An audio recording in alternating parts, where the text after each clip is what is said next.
and the Wu-Tang could be dangerous. I want their leader brought here. I want him brought to me. I want the revolution crushed.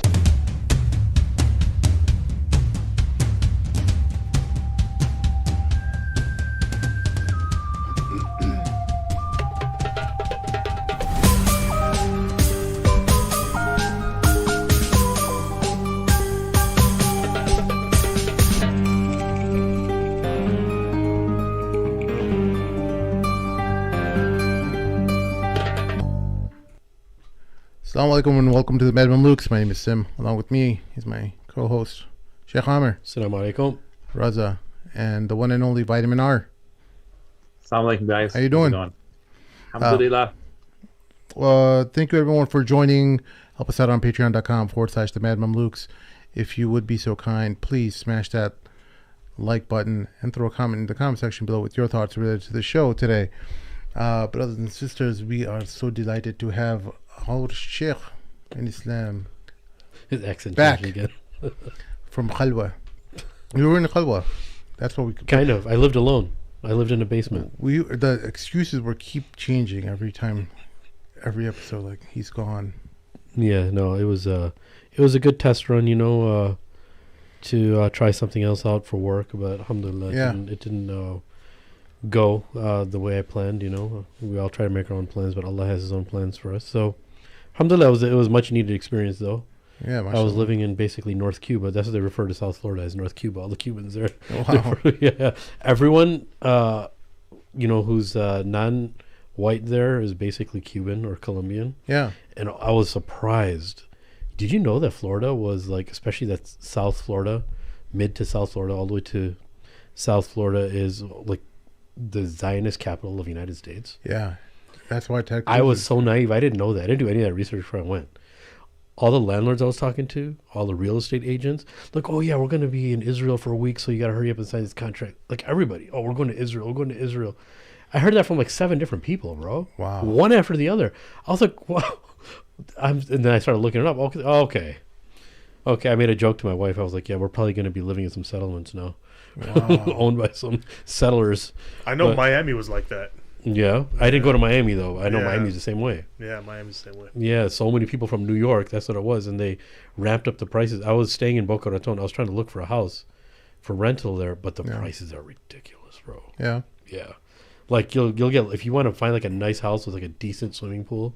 Yeah. That was one of the deals I had to make with the missus and my oldest daughter. I was like, okay, if we go there, what if I can get you guys a private swimming pool in the backyard because it's really hot, you guys cover up and everything. It's not going to be easy.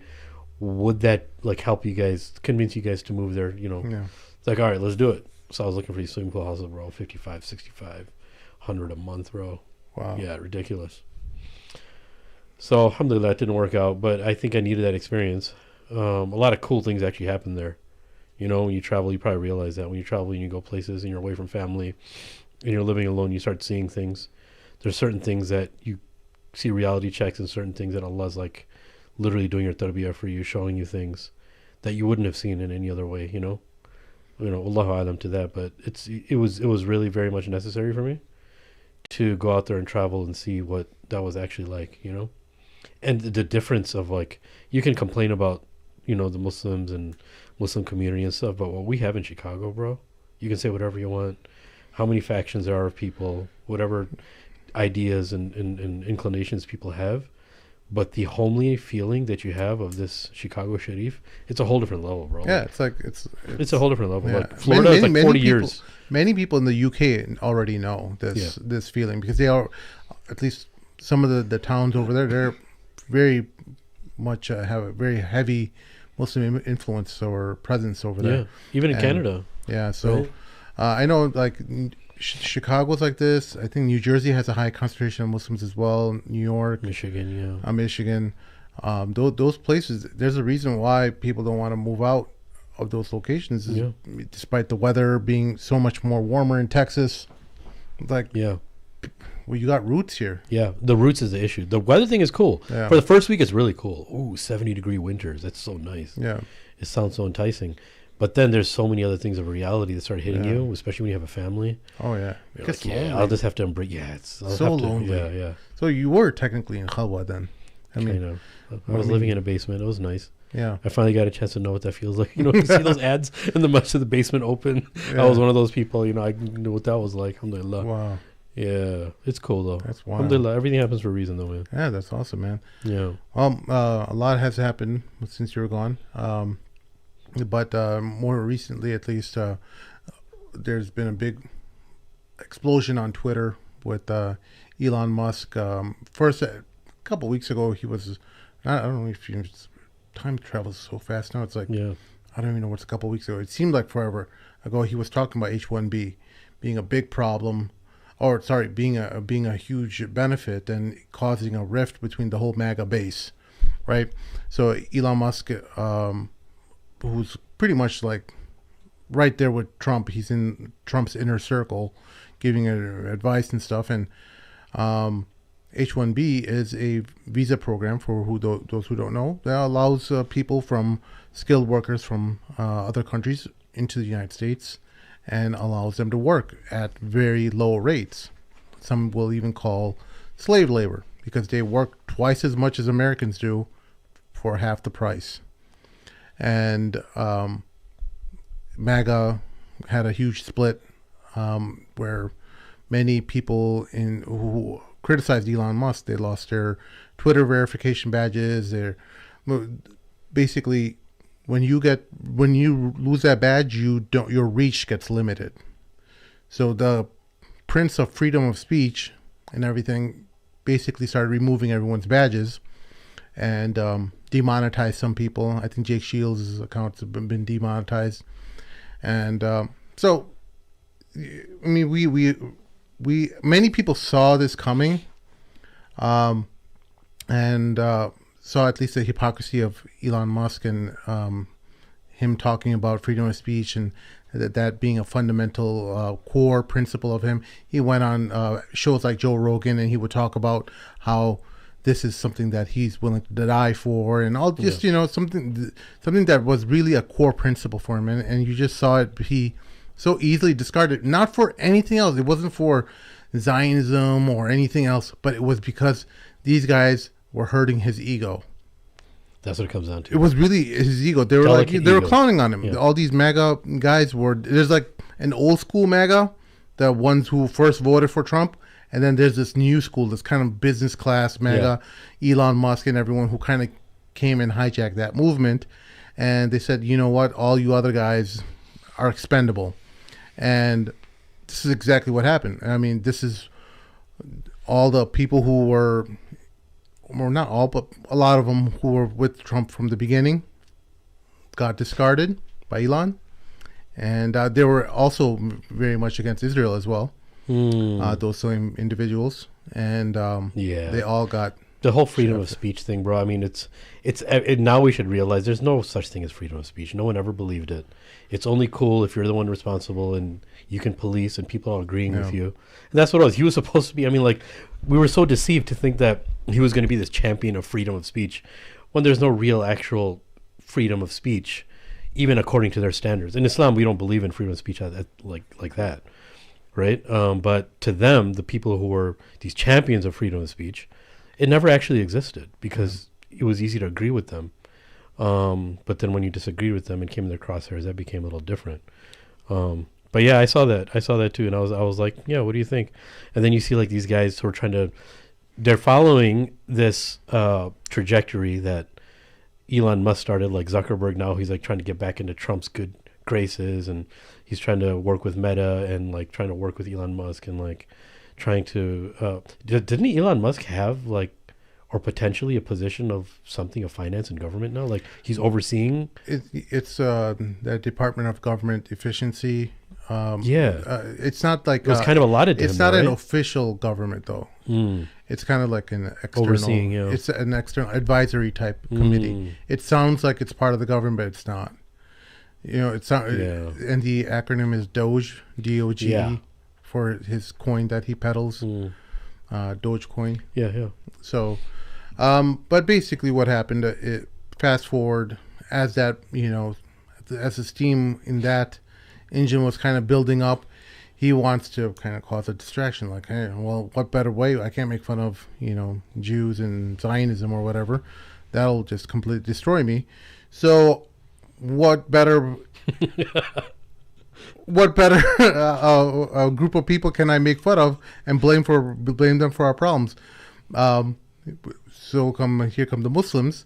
So he starts peddling out all these tweets from these issues that happened in 2012 with Tommy Robinson, who's a British nationalist, fights for a lot of anti-immigration, white nationalist type values. He starts fighting for his freedom. Elon Musk is tweeting out about how Tommy Robinson needs to be freed, and then he starts talking about retweeting tweets about how the rape gangs grooming gangs. The grooming gangs in the UK. So that case out of 2012 starts being brought up. This is also he's saying that this stuff was buried, but people have been talking about it for the better part of 12, 15 years or whatever. It's ridiculous to say that we've literally been talking about this same case every year. There's a news cycle that happens where Tommy Robinson or some other nationalist brings up this issue, and then we're kind of discussing it. But now that it's hit a platform like Elon, who has the reach that he has, it becoming an issue, and him feeling like he has influence on politicians because he's now, as we mentioned, he has influence with Trump. Now he wants to influence other movements in Europe, other politicians to come into power with his money and deep pockets. He's trying to start pushing the far right in Europe to demonize and make Muslims an enemy.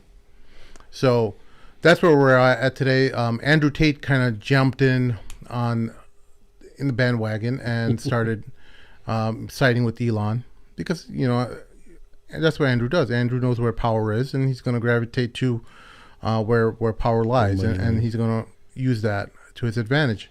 And when Elon's no longer useful, he'll move on to some other group or an individual.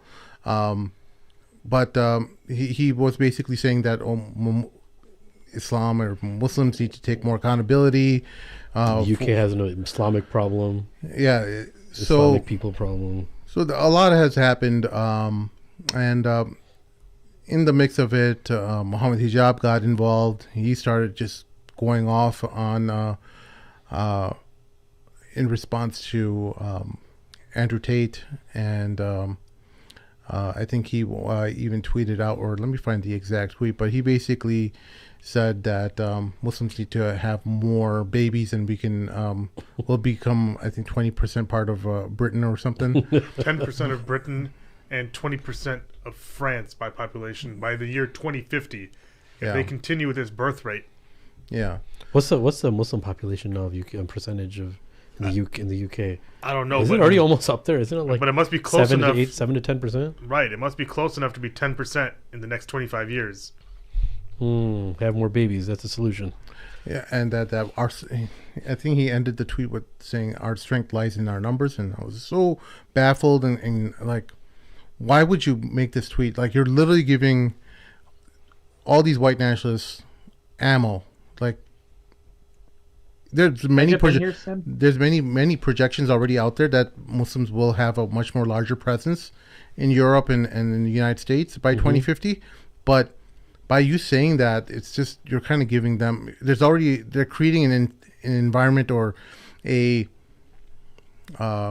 environment of fear among the population, because right now Britain is, I don't know if you know, but Britain is suffering economically, at least London as well.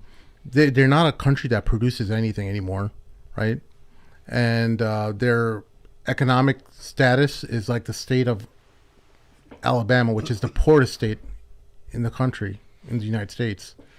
So they're really just like a kind of like a Dubai type city, where a lot of their business is commerce and finance, and that's left a lot of people looking for work. It's become a very huge welfare state.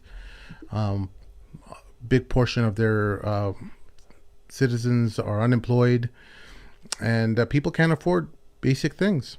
But and even if they can afford basic things, they're going like paycheck to paycheck. They're barely able to afford anything like nice, you know.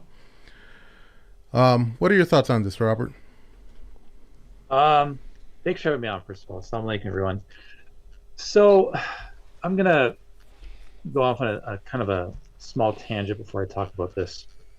One is that we have to look at the opinions on Islam in the UK and Muslims, and by extension, the West in general.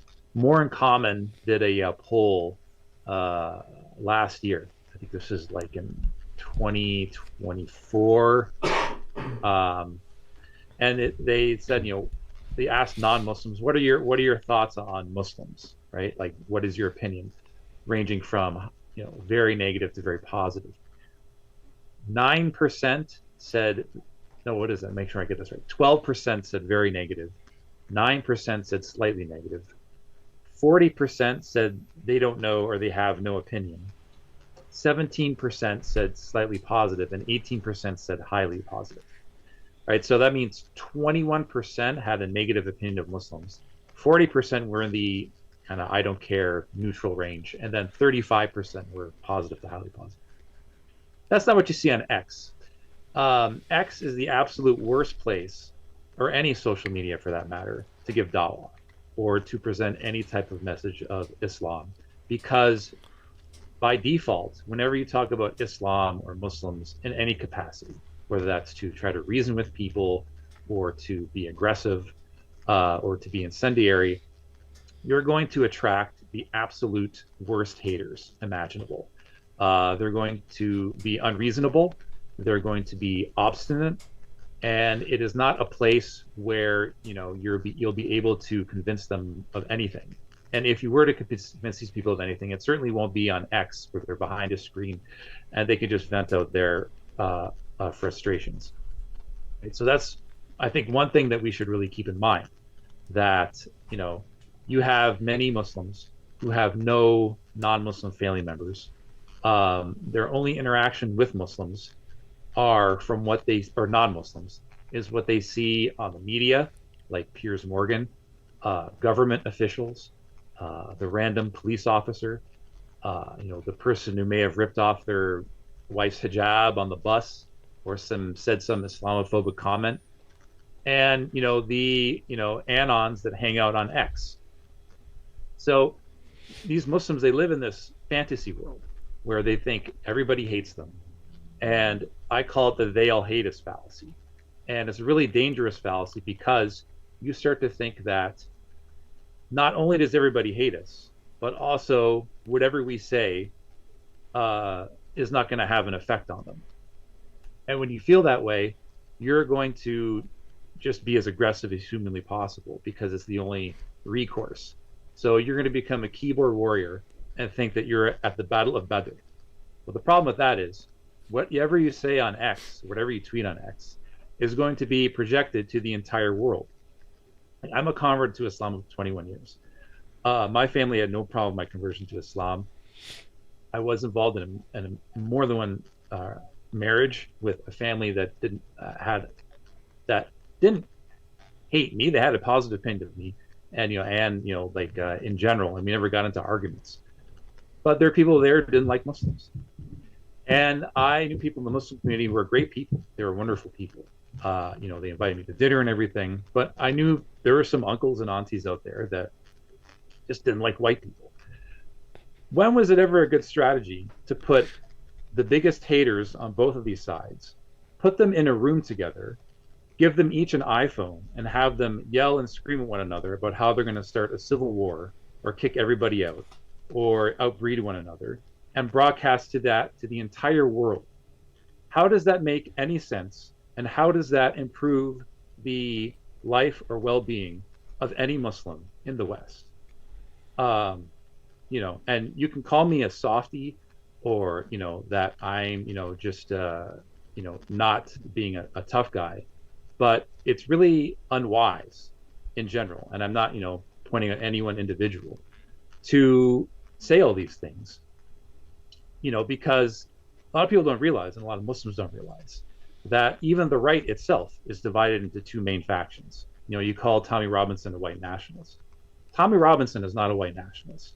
Tommy Robinson is a civic nationalist. He just hates Islam.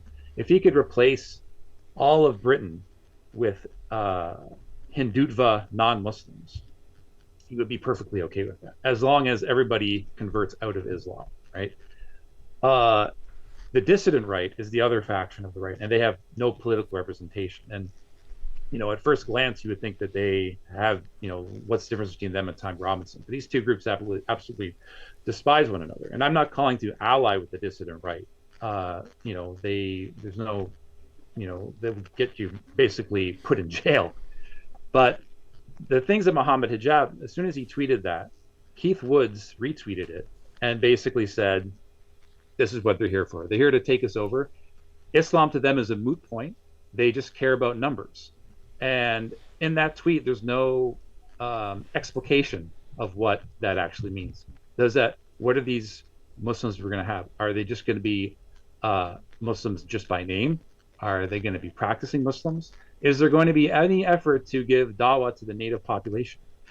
Are we going to make this country that we're coming into a better place for not just for the non-Muslim populace, but for the Muslim community themselves? So it almost like it sounds like they just want to increase the Muslim population at any cost.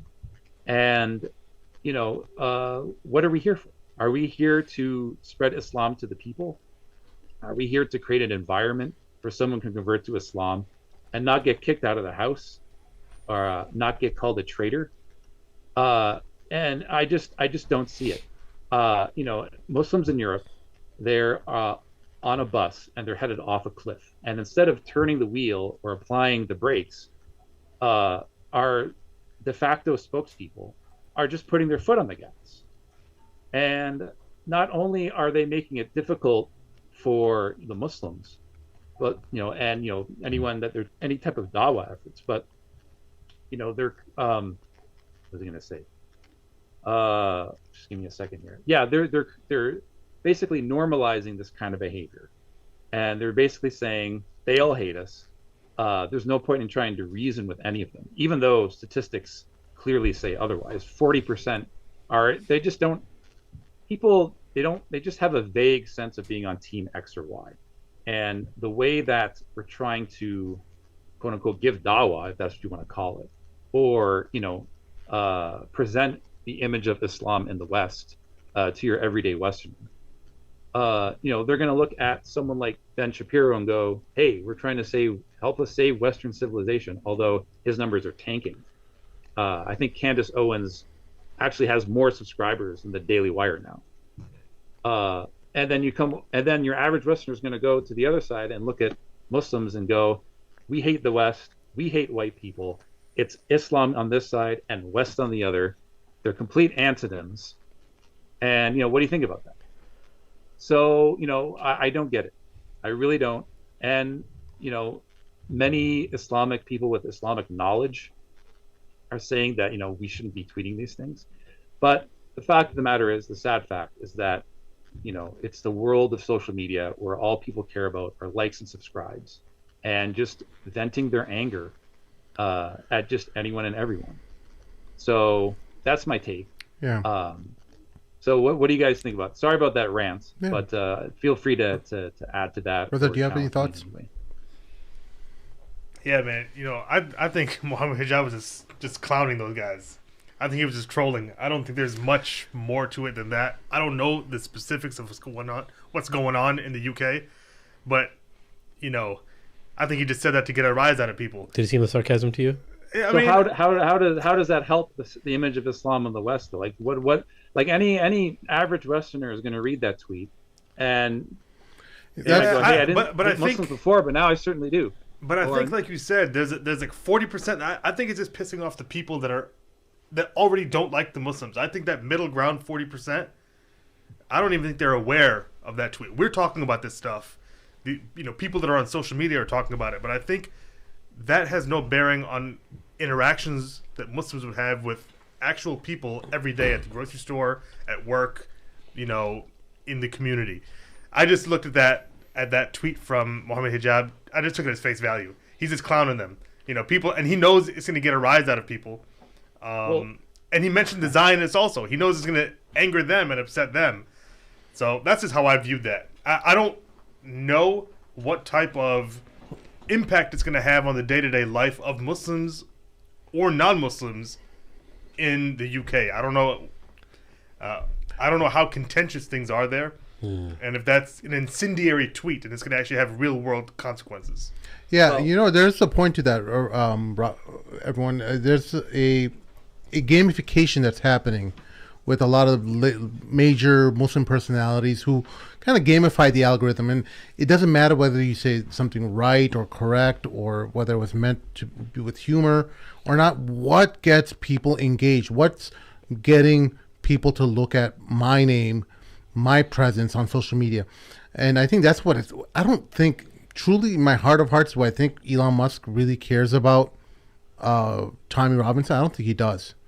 I think he sees I think what he cares about is I see a disaffected group of individuals in Europe who are looking for a spokesman, who want the hero, and I want to be their hero. I don't really care about their message. I don't care about what they're feeling and what they're. I just want their support. I want to be loved. I have all the money I could ever want. I just want to be loved. And same with Tate. I got this big group of Muslims who love me because I became Muslim. Now I want that group, that this is another disaffected group, because the Muslims were feeling disaffected, feeling kind of marginalized, not included in the conversation. He's kind of taken on that mantle, you know, kind of being an interlocutor with Western people like or journalists like Piers Morgan, which we said, you know, on our shows that he did a fantastic job commentating about that and talking about. We praised Tate for standing up for Gaza when it was really difficult to, and all kinds of different things. But when we see him trying to make excuses for Tommy Robinson, you got to call a spade. Something's weird. Yeah. Something's really weird. I mean, there's you know trying to interpret people's intentions, but Tommy Robinson made it very clear he does not like Muslims. He does not like Islam. He does not want them in Europe.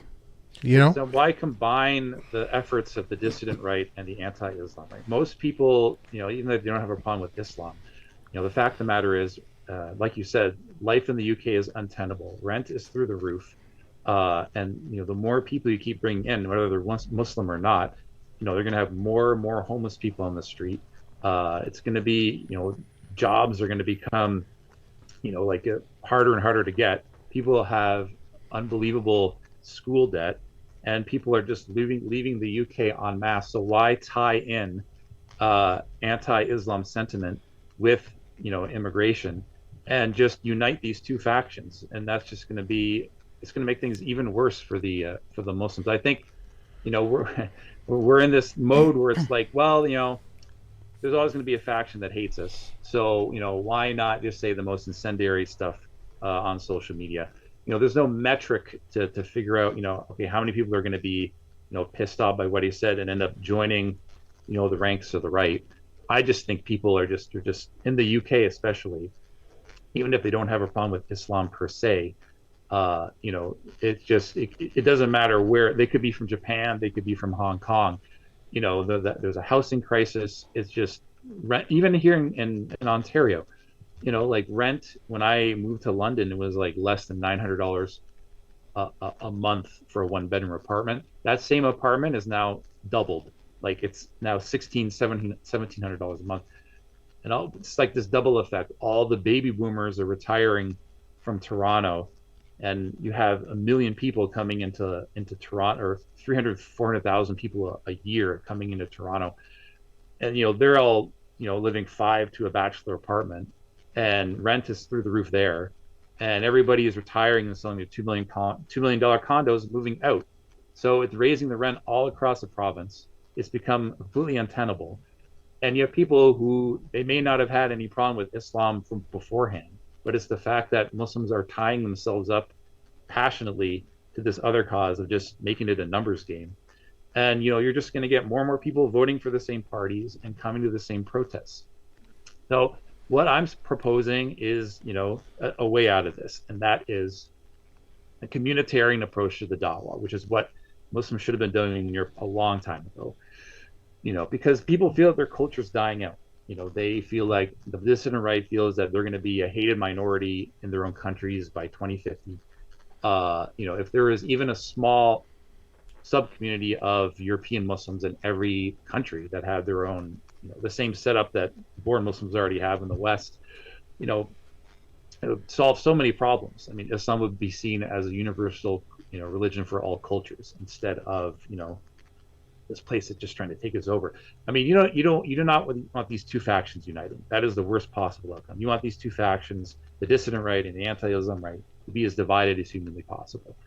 And I don't see that happening. I don't even think that, these people who are tweeting, these YouTube accounts. Look, Elon's going to do what he does. I mean, there's nothing we could do about Elon's tweets. It's the reaction that we can control, or at least advise upon, right? So, I mean, and that's what he wanted. Elon knew that he was going to get a rise out of Muslims who were going to respond to him aggressively and react in a reactionary way. That's exactly what he wants, and that's why these accounts haven't been taken down. I mean, if these Muslim YouTube Dawa accounts, if they're so based, if they're so like a threat to the establishment, why isn't Elon taking their blue check mark away? Why isn't he removed them from Twitter? And it's easy. While others have been removed from Twitter. I mean, they have every right to remove him from Twitter, or every desire to, because of what he says about the Holy Land. But they haven't, and that's because he just these people just serve as the perfect recruiting poster. It's basically the same thing that they did to Anjem Chowdhury when 9/11 happened. Anjem Chowdhury was like the perfect stooge, the perfect person to say, look, this is what Muslims represent. They just hate us here. They're not about standing up for justice. I'm not saying that these people are on the level of Anjem Chowdhury, but clearly, Elon did this because he wanted to get a rise out of these Muslims. That's exactly how he responded. So. Sheikh, your thoughts? I don't know. I think I see both sides. I just think that those who are very active on social media sometimes, I don't want to say have a skewed reality, but we're a lot more panicked about things that happen in the virtual world and reality in front of us.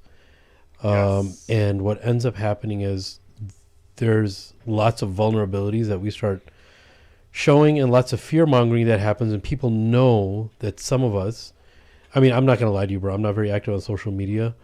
I don't have the intelligence to navigate through it. No, you're intelligent for not being on social media. No, I tried. Sim was like, bro, you got to get on social media. You got to see what's happening. But after a while, I don't know. It was just too much work for me, bro. It just started sucking up too much of my energy. You know what? Sheikh actually just feels, he cringes for people. Like, he'll be like, I can't bear, he loves people so much that he's just like, man, you look so bad saying what you're saying that he's like, I'm going to shut down my social media so I don't have to see you making a fool out of yourself. No, I think that's a part of it, bro. Like I think a lot of people feel that. I think a lot of us build tough skin and the crazy thing about this, the advent of social media, I hate to sound like an old person, but it literally is, people are living double lives, like two different worlds. It's very difficult. I don't know if you realize this too. It's very difficult to have this virtual life of like constantly scrolling and replying and seeing what somebody else is saying, because there's really good analysts on X, right? And then separating that life to bringing those feelings into the real world to the average person that you're dealing with at work, the average Masjid Muslim goer, because some of them have no idea of what we're involved in and what people who are actively in social media, they have absolutely no idea. When they hear Muhammad Hijab, they just think of some YouTube videos. Yeah. When the average Muslim thinks of like Andrew Tate, they think of like him being on some YouTube video and becoming Muslim. They don't see the crux of everything that's happening in this virtual world and the provocateurs. And bro, like Elon Musk, dude, he's actually a great provocateur. Yeah. I don't think he believes half of the stuff that he says in public. Yeah. It's a big game, bro. It really is a big game. And that's why it's a world of fakeness, especially in that virtual world where, we call it clicks and likes and stuff, and that's true. But in reality, why is it somebody, have you ever thought about that? Like, why is somebody waking up in the morning and hoping they can get a click and a like? What does that say about that person's internal personality. Like what's going on with them? And No, where are the priorities? he is the personification of what social media. Like, imagine a kid with all the toys you could ever dream of having, and giving him the keys to the kingdom. That's exactly what it is. You own the social media now. Well and, said. And he has everything. And what's next? Well, let's just make it a big game for myself. He doesn't care about anyone's lives that he's affecting. He doesn't care about any kind of violence that's committed against people from his platform. That makes no difference to him. His ego is so out of the world huge that he could care less about the effect that it has on the world. And so you saw it with he changed his name earlier in the week to Kekius Maximus with a little frog, Pepe the Frog face. I heard about that. You know, so you know what that is, right? It's he's basically saying like he's an emperor who's trolling. Kekius Maximus, the Kek is that thing that the people on what's that one social media thing where everyone's anonymous. 4chan. 4chan. Yes. So it kind of started over there. Like he's just trolling frogs that comment. And he's basically presenting himself as like an emperor. Like, I'm entertaining you with all this drama with H1B and Tommy Robinson and stuff like that. And you're all at each other's throats about it, you know? So he sees himself as someone who's just the emperor of his kingdom. And he's entertaining you all with everything that he can. And you know, it's one thing, like, you know, being at the short end of the stick with it being a Muslim, seeing an entire platform and its ruler of that platform taking a crap on you, basically just completely twisting everything out of just completely lying about what the truth is. There's all these documentations, and we can provide that later, but from the people who prosecuted those grooming gangs and stuff. And these guys were drug addicts. They had alcohol. They did not have any kind of inclination towards Islam at all. And he's completely presenting him and Andrew Tate were presenting this as an Islamic problem when it's not. How does Islam have anything to do with this? Yeah, that's the point that I wanted to make. I don't see anything wrong with the tweet Andrew Tate made, except for that point. Yeah. It's not an Islamic issue. Maybe, I don't know the details of grooming gangs in the UK. Not where I live. I don't pay attention to it. But if there is a large amount of grooming and grooming gangs that are happening in the UK, and they happen to be from Muslim majority countries, you have a right to say something about that. He has a right. Anyone has a right to say something about that.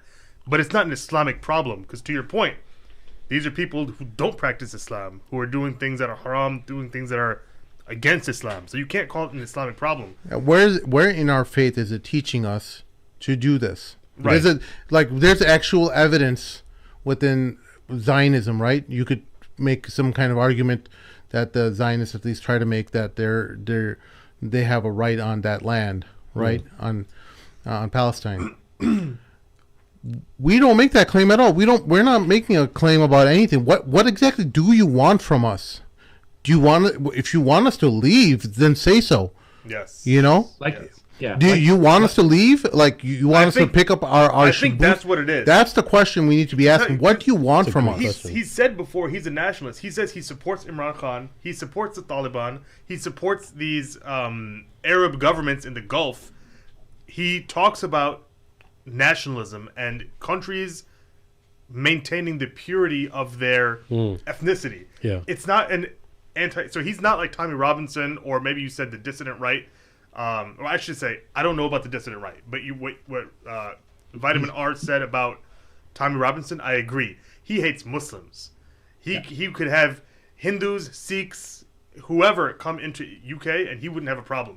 Tommy Robinson is a different category, but Andrew Tate, he is a nationalist, and he believes in preserving culture, preserving ethnicity. I don't think he's against Islam or Muslims per se. because he praised the Taliban a few weeks ago when Donald Trump was elected president. He said Trump's in power, the Taliban are controlling Afghanistan, the men are back in charge, things are good.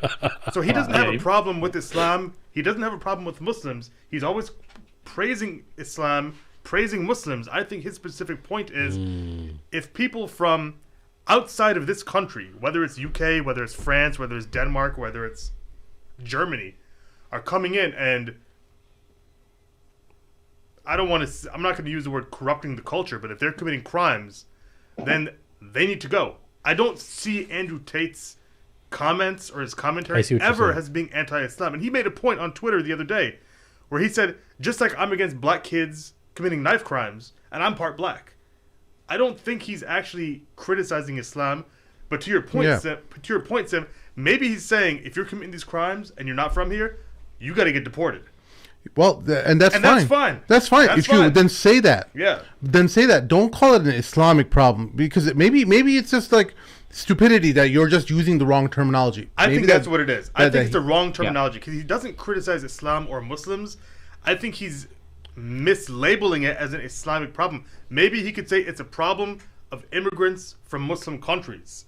That's more accurate to say. But if he said that, I wouldn't disagree. Look, honestly, like the guy is a smart dude, and he's able to be very articulate with using very simple language, and very effectively communicating with anyone he's talking to, Piers Morgan or any interview. Pick anyone. He's really sharp, and making these kind of like mistakes is pretty bad because you don't make those same mistakes in other interviews, but calling it an Islam problem, you're really just feeding into what the right wants to hear, or these extreme right wingers who hate Islam. They're the ones who want to hear that kind of language. And are you using that intentionally to drum up support, shore up support from that crowd? No, I don't think so. You know what? I'll say this about him.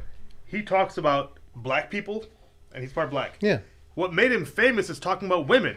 Women can't drive. Women are stupid. He's part woman. I wouldn't sit in a plane flown by a woman. So I don't think he has. Here's the thing. I don't think he means to say anything about Muslims per se. I think he sees the world in a very plain way, and he sees groups of people, and he's going to call it out like that. What I'll also say about him, and this is why I started respecting him even before he became popular, even before he became Muslim, I've seen him correct himself. I've seen him as arrogant and as ego-driven as he is and as he claims to be and as he purports himself to be. I've seen him correct himself. He went from being an atheist, not liking Muslims, to believing in God, to liking Muslims. Yeah. There are a few other things that I've seen him actually change his opinion on. So he's someone who says what he thinks. He doesn't mince words. He is very bold and very bodacious in the way he talks.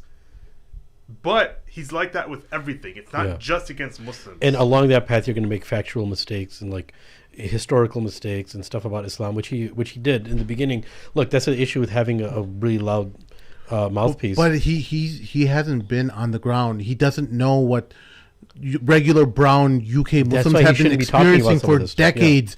They've been experiencing. You talk to anyone from any decade in the UK before there was any problems with their economy that they're facing now. They've been experiencing brutal racism from people from that crowd. I'm not talking about everyone in UK, but there's been an element within the UK, within white UK, that was brutally racist towards a lot of Europe is still very, very racist. Europe is still I mean, like very, it's very undeniable. racist. Like, dude, do you understand what these people are struggling with every day? And like some of the stories you hear, just mind-boggling, man. Yeah. But he's also one of those guys who's big on personal responsibility. He's like, look, he's from Luton. Luton has a ton of Muslim immigrants. Yeah. He also grew up in project housing, and he's part black, and he has no father. So I think from his perspective, he doesn't have the sympathy of, poor immigrants. He's like, I'm half black in the UK without my father, growing up in the projects, and I'm not complaining about racism. I'm not crying about how hard things are. That's his thing. He's about personal responsibility. He's about, look, maybe God gave you a certain circumstance.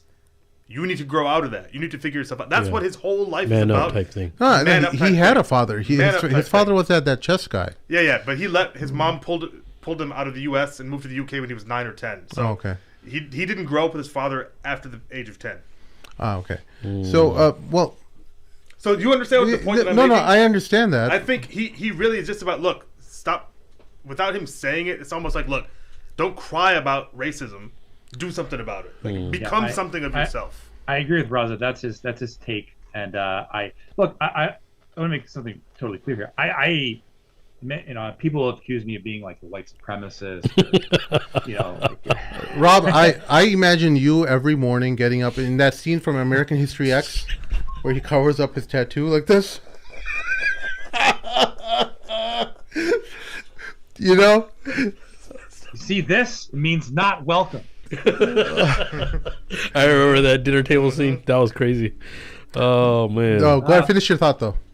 Yeah, so, oh my God, I'm running out of battery. I need to turn off my video for a second. All right, so, I say these things because I care about, the Muslims living in Europe. I don't want to see, them go into pogroms or the extreme right to become, extremely popular. I get what Raza is saying, and, Andrew Tate has been in it. Like you said, he's an immigrant himself. He's from Luton. He rejects this whole why me, live on welfare mentality. That's totally understandable and respectable. At the same time, we need to think of outside the box solutions. And, there's always going to be an element of people that hates Muslims, no matter what country you live in and no matter what time period you live in. Look at the spread of Islam. The Quraysh absolutely hated the Muslims at the early days of Islam. When Islam spread to Persia, the Persians wanted to wipe the Muslims off the map. The Kaiser, he ripped up, the invitation from Muhammad sallallahu alaihi wasallam. I read, if you read, The Spread of Islam in the World by Thomas Walker Arnold, which talks about how Islam spread throughout different countries in the world. We always had a group that absolutely hated Muslims. Again, it was a pre-modern era back then. So, Muslims would conquer the land, and then dawah efforts would be done by, people who did missionary work, right? But now we have to think it's 2025. We have to think outside the box. We have to think, what are people needing? What are people lacking? And we're not going to find these people who are searching for things on X, and if they are, X is not the right place for it. There are many Muslims who have said, that they don't support the grooming gangs. They were totally against the grooming gangs. And a perfect example of that is Dilly Hussein's interview with Nick Griffin. Dilly himself said that, he and his crew used to go after grooming gangs. And Nick was just taken aback. He's like, wow, I never really knew that. We should snip that and then, give it to everyone. So the avenues are there. We just need to think of different ways to reach these people. When it was 9/11, right? All Muslims from every community out there, they were doing their best to figure out who are the extremists. Can we do something internally? Do we need to figure out how we're teaching our children? There were all these different things that were done to make sure that this is something we clearly condemn, right? We did that, and we did that same thing with grooming gangs and any other thing that any problem that happened. Just the other day, that one guy ran into a bunch of people in New Orleans. Yeah, all across X, every Muslim just said this is deplorable, condemnable. Coincidentally, they found an ISIS flag in his car as well. So It just funny. mysteriously appeared out of nowhere, but that's another story. But we made a complete disavowal of that individual, right? Yeah. We're doing the same with these grooming gangs. I don't know what do you want from us now? We've said that. We've said we did everything that you're saying that we're not doing, Andrew. Yeah. And we want Andrew to succeed. We want Andrew to prove everyone wrong who doubted his Islam. We're the first podcast who was really saying that, hey, you can't doubt Andrew Tate's Islam. When all the people were saying, you know what, this guy's a fake, we're the ones saying, hey, when someone gives a shahada, you have to accept it. You like that. You can't question him becoming Muslim. But when you start like enable or like not even trying to understand what the problem is, like, dude, you have to first see like people don't understand the very careful words that you're even using. Sometimes you're using incorrectly by saying an Islamic problem or something. Like you're messing up big time, and you're really hurting people who supported you from the beginning. They said, "Hey, we want to see Andrew succeed. We want him to. We want the best for him." You're embarrassing everyone. You really are. Tate, Tate. You got to be really careful because you came with a lot of baggage, and we said, "Hey, you know what? The past is the past." We said, "Hey, you know what? That was your previous life. We're accepting you as a brother now, and hopefully you." And he did. Look, he hasn't done completely like a terrible fumbled his life as a Muslim. I mean, he's taken a lot of hits for standing up for Gaza, etc. You know, all the pressure that was levied on him from the Romanian courts and stuff. You think because that had nothing to do with it? Of course, there were some people who were not happy when he took those stances, right? So there are things that are redeemable in him, and we still pray and hope that his iman is intact. But you're charting down some dangerous waters, brother. Yeah. If anyone who loves you is watching this, or if you're watching this, man, you gotta tread carefully because you're alienating. You're literally. I put out a tweet today. I was like, dude, when you're a celebrity revert, you come to Islam as a celebrity. The Muslim world wants to carry you on their shoulders. Yeah. You will never be homeless. You will never be hungry. No matter where you go, you become penniless and power. Thing, yeah. You will be carried around. You will be taken care of. Every port, every airport will be open to you. That's how the Muslim world works, whether you like it or not. And that's your family there.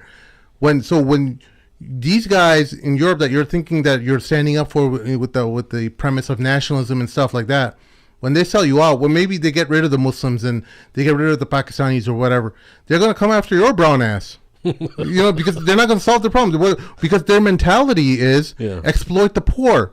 They bring in people from other places and exploit them. Yeah, and get them for cheap labor, exploit them, make them work many hours where they're not being paid for what they're not being paid for those hours, and then put them leave them to the street or whatever, and just discard them like every other UK citizen that has been. That summarized capitalism in one sentence. But look, Islam is very special in many senses, but in the sense of the world is always going to reject Islam. And what I mean by that is this. Let me clarify what I mean by that. There's never going to be a situation where, especially what Islam brings forth to humanity, it's not going to be readily acceptable easily. It's actually never going to happen. It's actually, dare I say, against the spirit of Islam for everyone to accept you. It's never going to happen. Rather, those who are closest to you are going to feel so agitated with the radical changes that you're asking from Allah that they're going to be the first ones to fight you. You know what, man? I'm sorry to interrupt you, but after 9/11, the amount of hate that came towards Muslims, you'll never see that in history. The hate that certain elements within American society were peddling. Yeah. And what did it do? It just expanded some more. And what Tommy Robinson and all these guys, everyone, you bring it on, bro. You're just helping. Yeah. You think you're giving us a bad name, but people will get more curious about Islam. Yeah. They'll be like, "Oh, really? They support grooming kings? Let me see. Let me open up this book. Yep, exactly. Where does it support the grooming king? Yep. Oh, capital punishment for rapists in Islam? In Sharia, there's you give them the highway robber treatment. The highway robber treatment is brutal, Sheikh. Why don't you tell them what do they do to the highway robbers? That's what they do with rapists as well, right? Yeah, well, severing the limb, severing your arm and your leg and throwing them out in the desert to die. And right? Crucifying is one of them too. Yeah. To sleep. But the reason why this is actually really, really important is that a lot of Muslims, people don't realize about Muslims too. Muslims are very caring people, and this is not just some like sugarcoating I'm trying to do. This is actually real. Muslims are very caring people, and if they have the message of Islam, they're actually like Muhammad sallallahu alaihi wasallam in the sense where they want everyone to have a good opinion of Islam, right? But the dilemma is that Allah shows us, even through the Quran, that there's some people, they're going to exist, and they themselves are signs of Allah that they're never going to change. That's actually a sign of Allah. Yeah. Someone may think, "Oh my God, that's a very morbid thing to say." No, it's actually a sign of Allah, because Allah speaks the truth, and there's actually some people that are never going to change, and they're a sign for us to see that, God forbid, we ever become like them, and that Allah always tells the truth, and that if we stay on on this track, we're not going to be with Muhammad sallallahu alaihi wasallam in the akhirah. That's the first thing. The reason why I'm saying this is that everything that we see around us right now, especially with, like, if you have a debate with, like, how many debates of pro-Palestine and pro-Israel have you seen?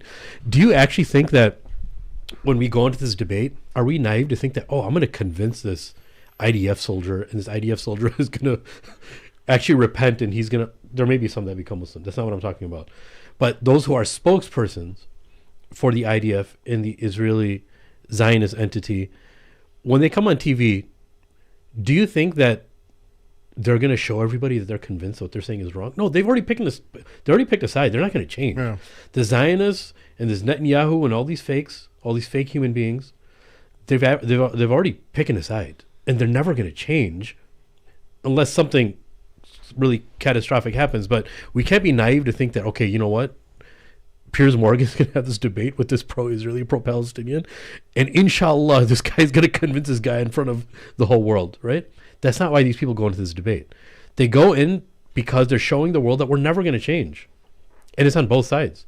The Muslim is saying we're never going to change, but the Zionist, especially as the oppressor, is saying that we're never going to change. No matter how much you reason with us, no matter how much you blow the cover on us, we're never going to change. The whole world can believe we're liars, and we are liars, but we're never going to change. Those type of people, they're sealed, right? They're done.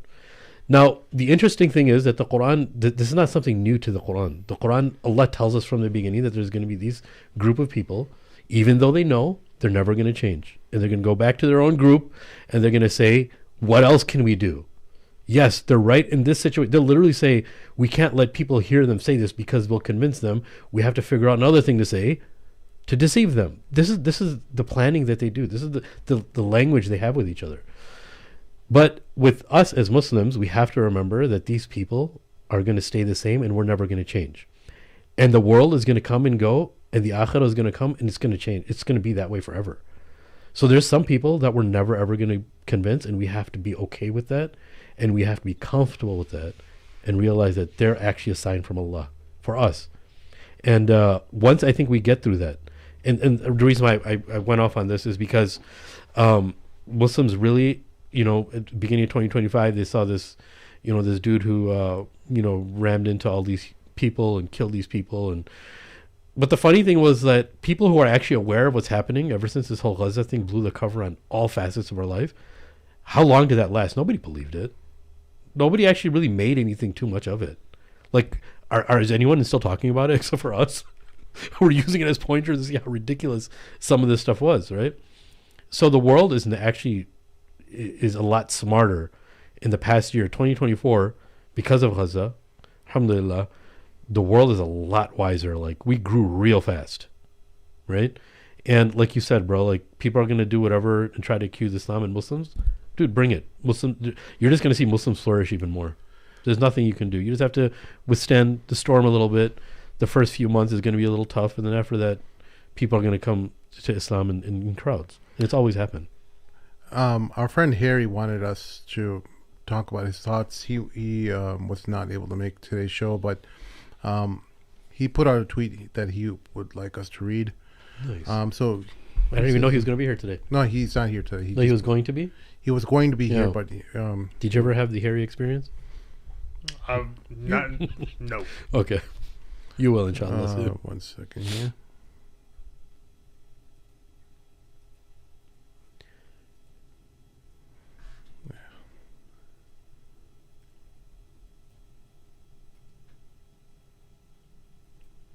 All right.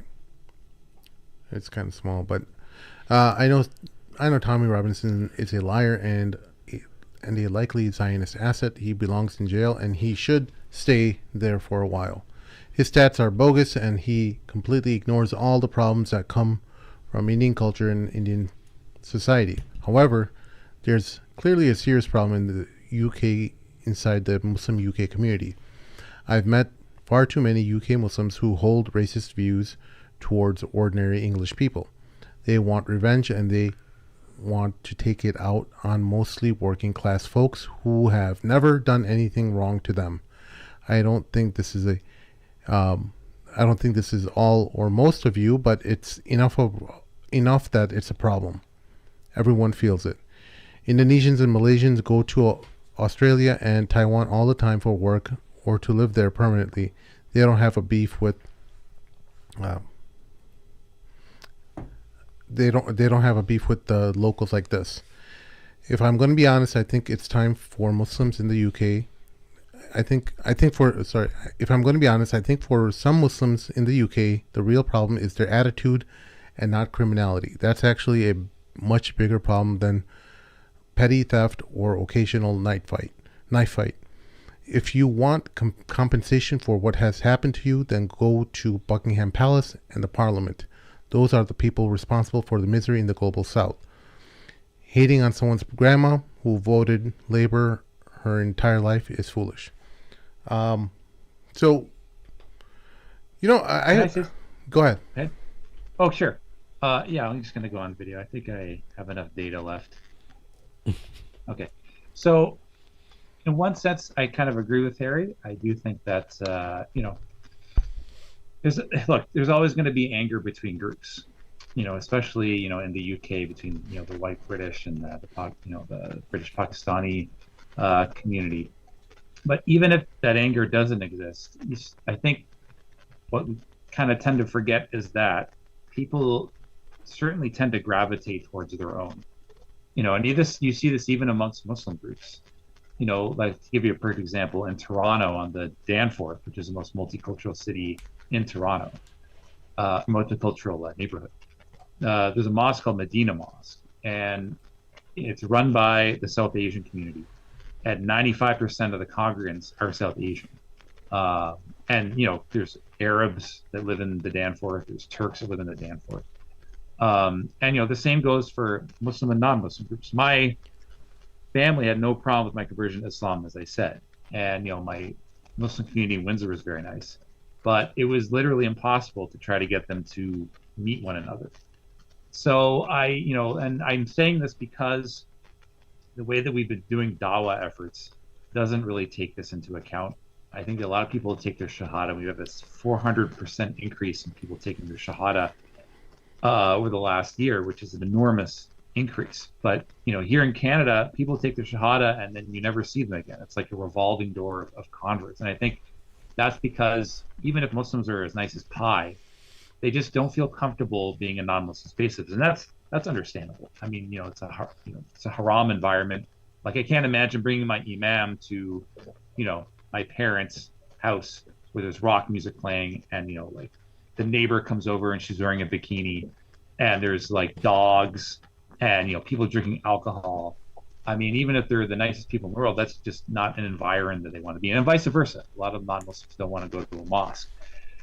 So when you have this added element that there's like this animosity between people, I mean, that it's going to be a very tough nut to crack. I think that, we can't ask people not to hate one another. To tone it down on social media, I mean, yeah, that's a reasonable goal, I think.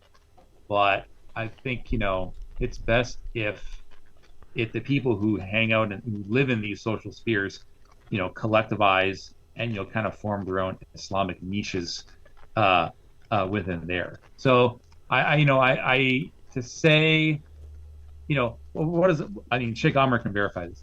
Well, I mean, isn't there a hadith, Prophet Sallallahu Alaihi Wasallam, who said that,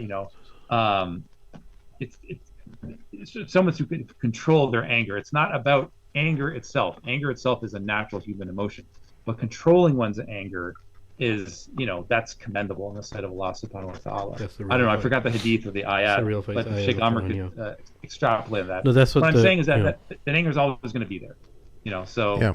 Go ahead, Go ahead. No, I was just talking about the verse itself. I mean, there's obviously multiple hadiths, but when Allah talks about وَالْكَاظِمِينَ الْغَيْظِ, those people, Allah's not saying that those people don't get angry. He's saying that they swallow their anger so you wouldn't be able to see the anger on their faces, right? That's the true challenge, right?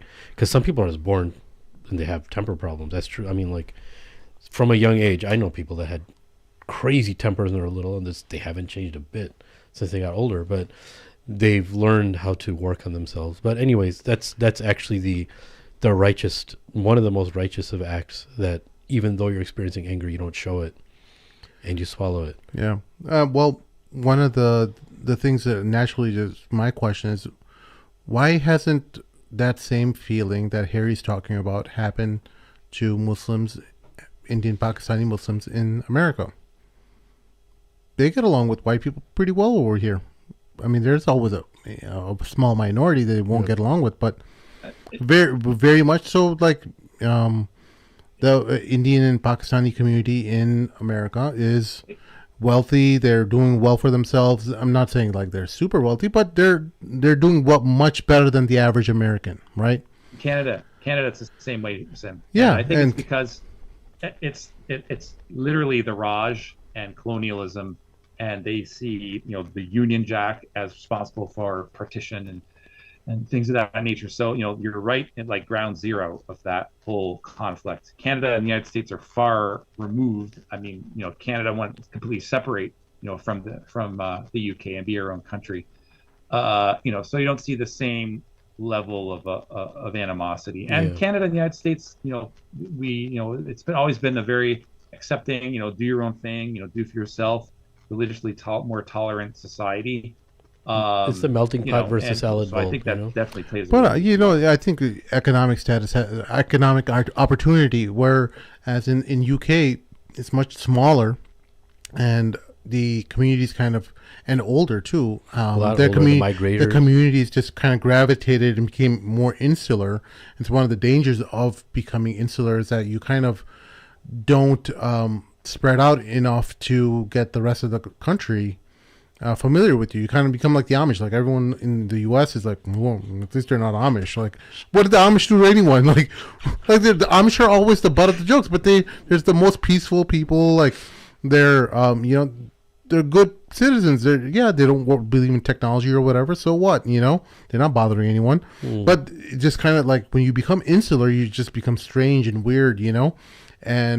But you can't become too entrenched in where you end up like losing your values either, right? That's one of the cool things about like a city like Chicago is that you have your pocket where you can always kind of go back and find safety among Muslims, but you can also go out and interact with non-Muslims and have a good relationship with them as well. But there are more of these type of communities kind of popping up all across the U.S. where they've set up a community around a mosque, and they kind of go out from that community and they come back in, and they're all really well established. Though they're very successful Muslims that have managed to make themselves an integral part of American society, and they're valued and people respect them. Despite you could have the name Osama and still how many doctors and really influential people in society are named Osama, and they're like, okay, like there's always going to be a couple of we can't people. guarantee people are joking around about them behind their back because they most likely are, but in public everyone's totally cool with them. right. So I mean, especially when your doctor is Osama, life depends on it. Like again, one last thing I'll say is, look, just the generation that migrated from the UK, then the generation that made it even farther to the States, that was a different generation. It was a different time. The class of people that were working, that came to the UK were much more different than the class of people that were working in the United States. The Muslims in the UK, obviously, I've got a chance to live with a lot of Muslims from the UK in some of my travels, and look, one of them explained to me really interested. They talk about Muslims, some of them, like, man, you guys are the melting pot. You guys just become like all of them. You guys have no individual. You guys aren't like different. than them. We're the salad bowl, everything mixes, but we keep our identity, And I realized that. I saw a lot of the brothers from the UK, they speak in their own language. Like, they were born and raised in the UK, but if they're speaking Urdu, they're speaking Bangla, they all speak with Bangla with each other, even though they're born and raised in Bangladesh. We don't really have that, right? So it's a different dynamic, it's a completely different culture. But one question that I had is, I don't know if I already asked you. Did you watch that documentary, Thank You, Dr. Fauci? No. I was sharing on so many different groups, so I watched it. Did you watch that? It was really good. I think you're going to like it a lot.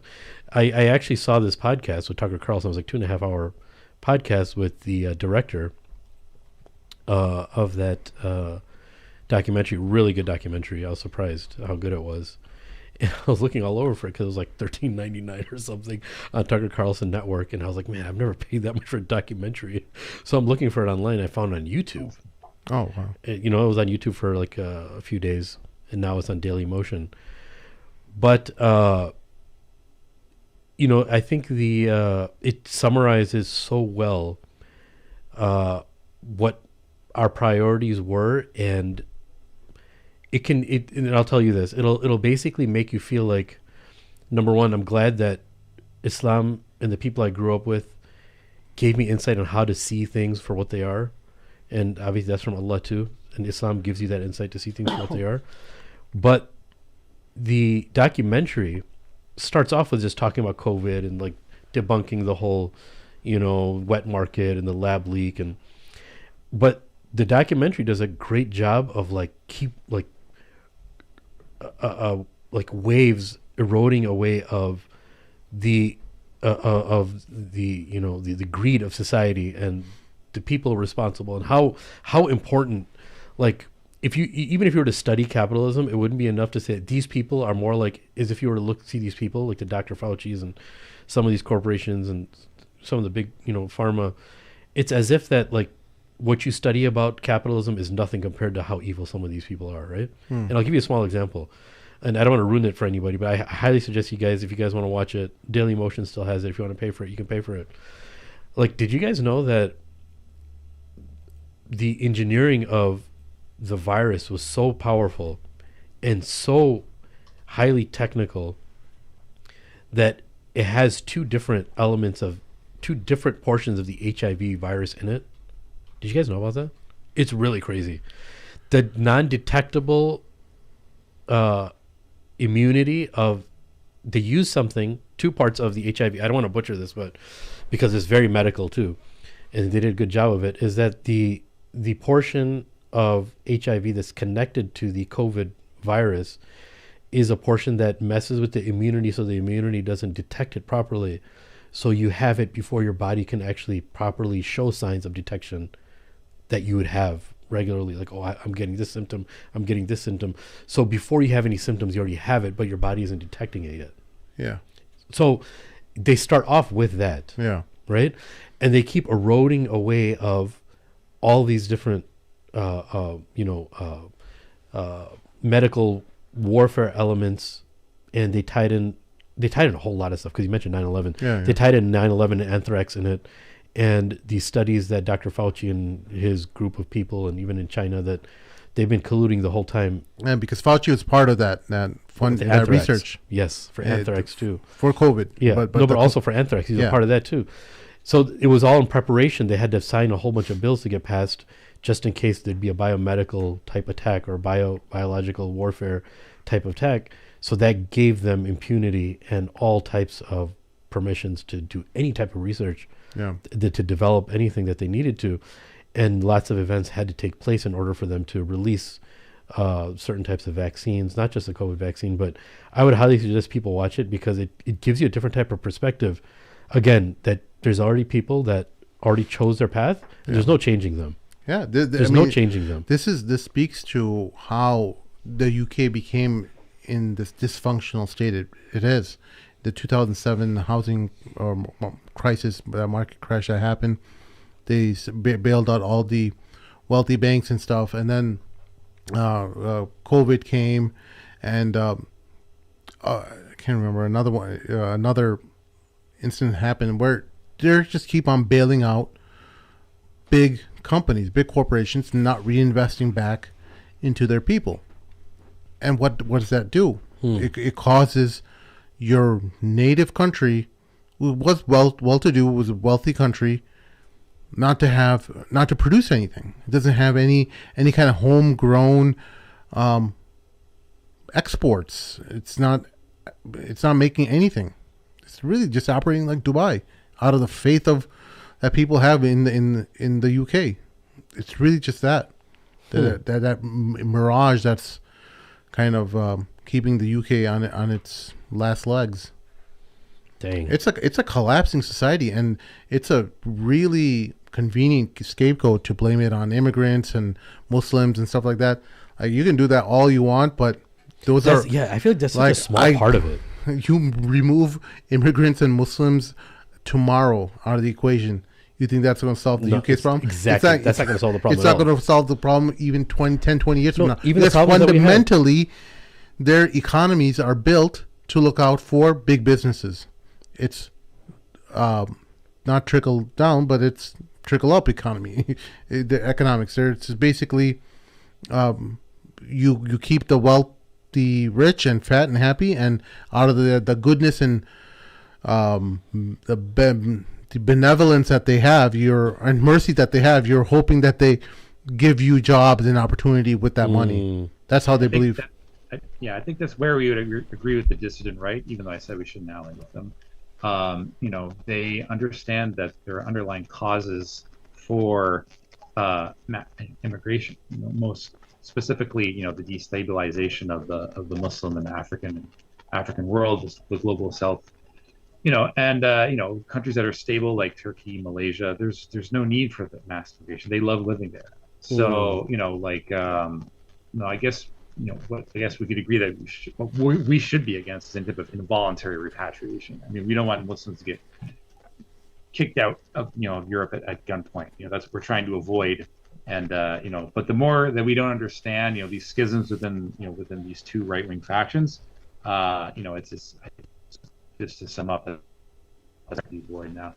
Did my speaker go off? Yeah, you're going in and out. Can you hear me? Hello? You're going in and out, Robert. I can't hear you guys. Yeah. I think your battery died. But I think you guys should research a little bit of the bird flu, because there's a lot of stuff being released about it. The documentary talked about it, and I don't like being an alarmist, but there's already been a case of bird flu in I think it was in Texas or something like that. Sorry, my headset died.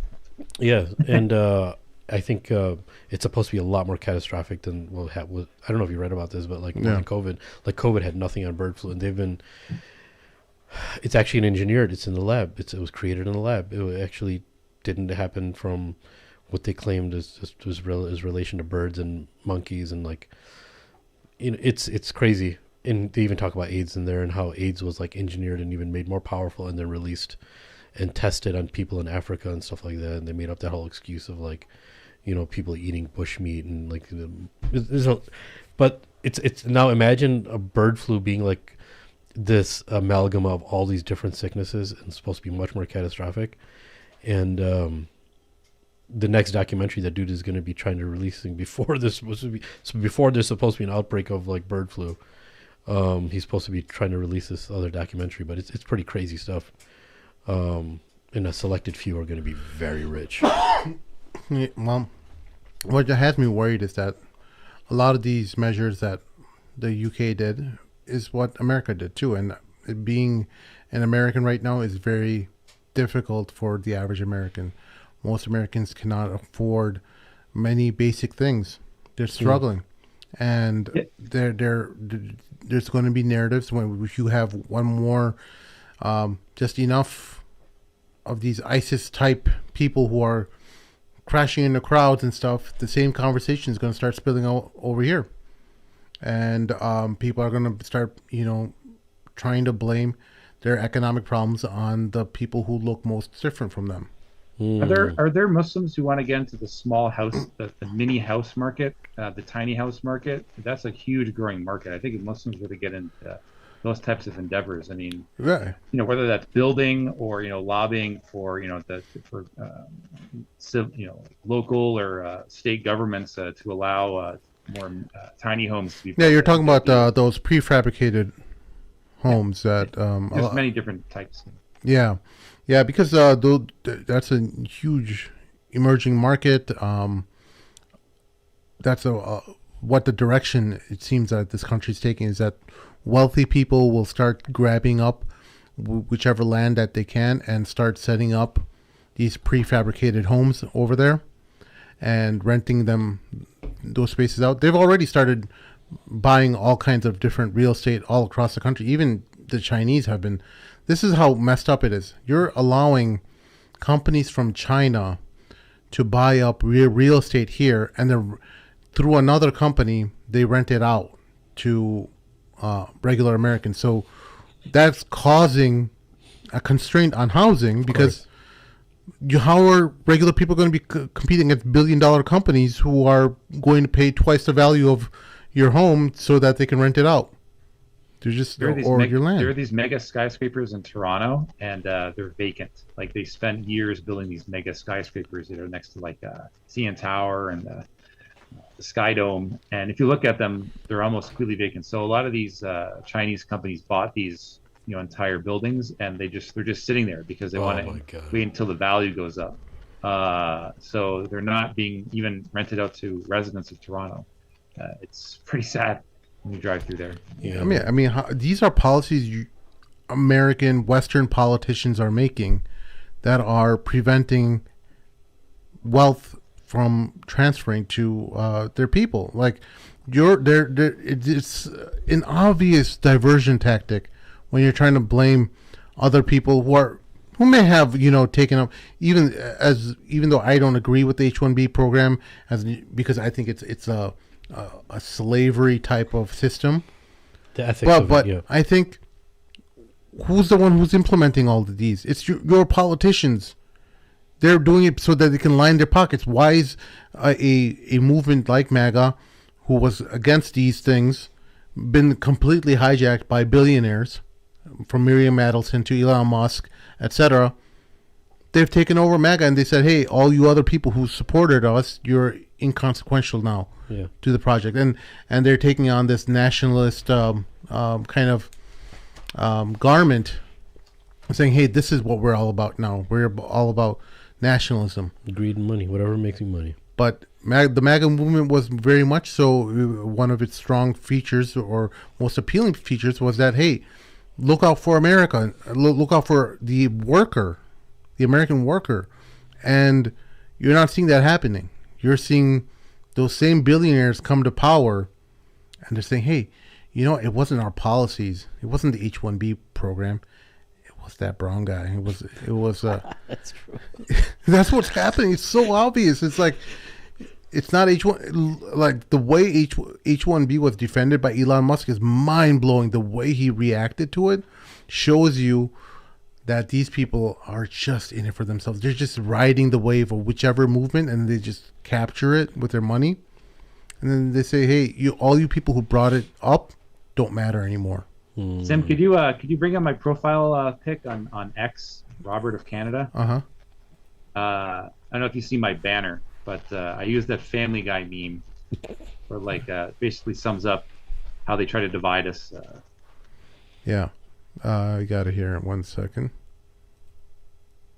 Is that the one? No. Oh. Robert of Canada.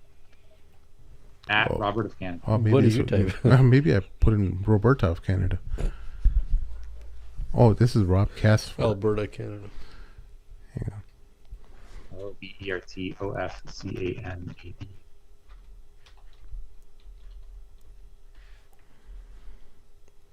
Yeah, here we go. Okay. In-flight movie. Yeah, in-flight movies. True Lies is these are the shades of your skin color, and in-flight movie Get Out. Yeah. What is he wearing? I'm more curious about that. Oh, he's wearing like a tarbouche. This is when he went to Morocco. Oh, but he's wearing a Moroccan Is this the episode he converted to Islam, or he was thinking about it? Yes. That was so funny. Cleveland tells him. Yeah, no, it's.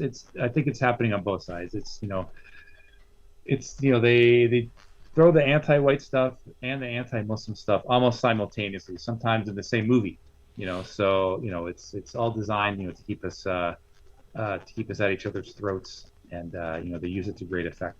So No, I was just thinking about Harry's tweet, and I'm trying to like, do I see that? Like, I mean, majority of British, Pakistani, Indian, Pakistani Muslims in general, I've usually heard them say, "Hey, you know what?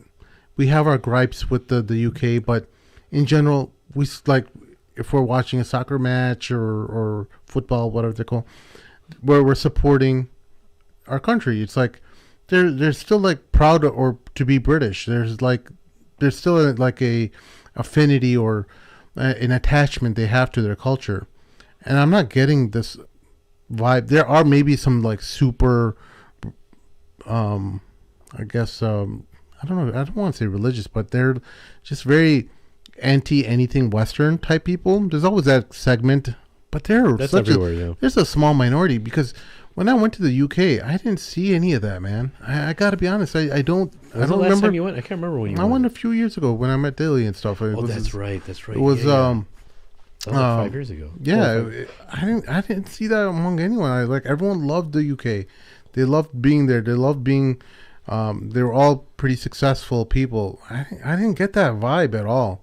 But I'm sure you'll see that kind of. There's going to be people on X, which Rob already said earlier on the show. You're not going to be seeing the average person. You're going to be seeing the nuts on a platform like X, and they're going to spout their mouth, and there's going to be right wing elements or super nationalist elements who will take that tweet and say, "Hey, see, this is what Muslims are. This is how they feel about you." So. This is the state we're in, where we're kind of fighting against all the nuts have kind of assembled on these social media platforms, and we have to like say, hey, you know what, this is not actually what real life is like, Yeah, that's important. No, Rob, I was literally talking to some guy who was interested in Islam, like real life friend of a friend, was interested in Islam, and my friend said, "Hey, why don't you talk to him, Sim? Why don't you maybe you'll push him over the edge to actually?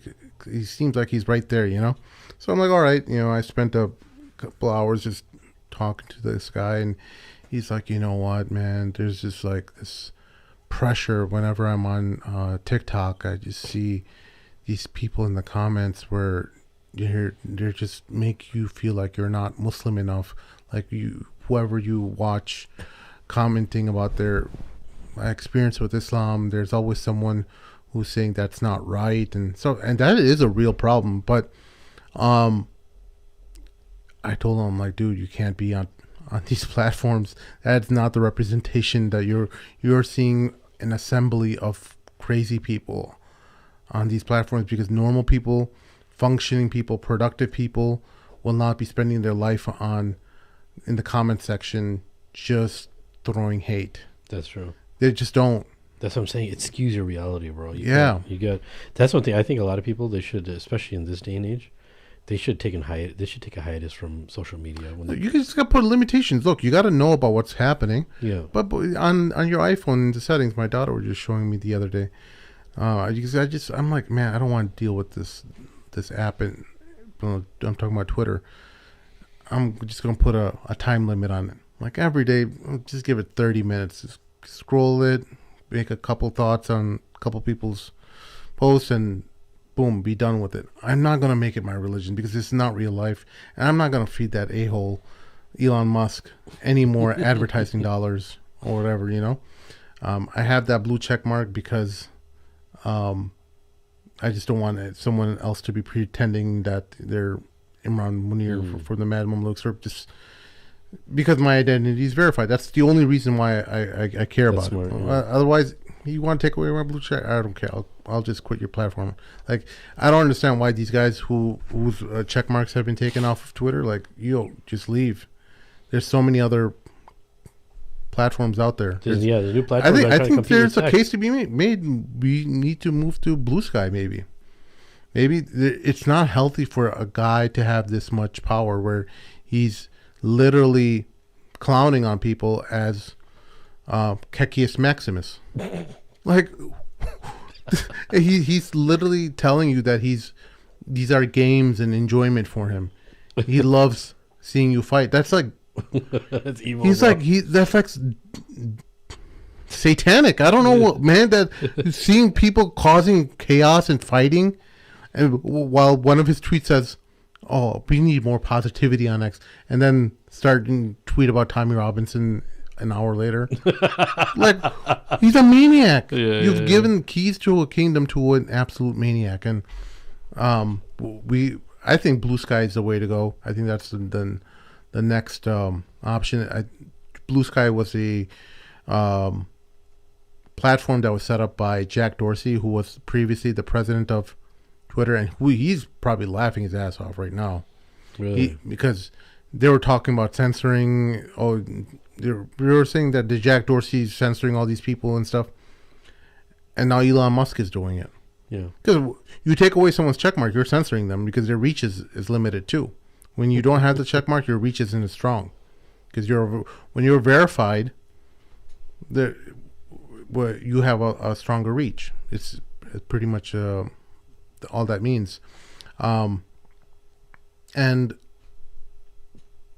I lost my train of thought, but basically Blue Sky was set up by Jack Dorsey as his free speech alternative.